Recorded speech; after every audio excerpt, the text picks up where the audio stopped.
Okay, hello everyone. Here I want to provide tutorial on how to turn off story replies on Snapchat app on an Android device.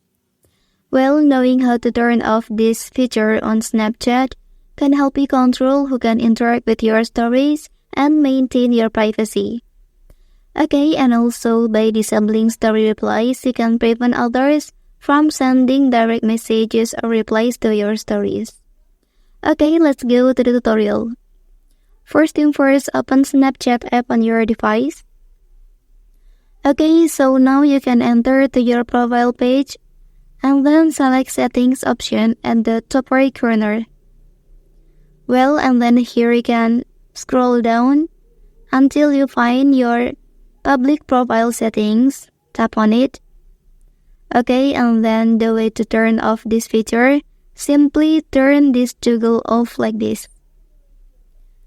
Okay, that's the tutorial on how to turn off story replies on Snapchat app on an Android device. If you are helped by this video, don't forget to like and subscribe to get other information from this channel. Thank you.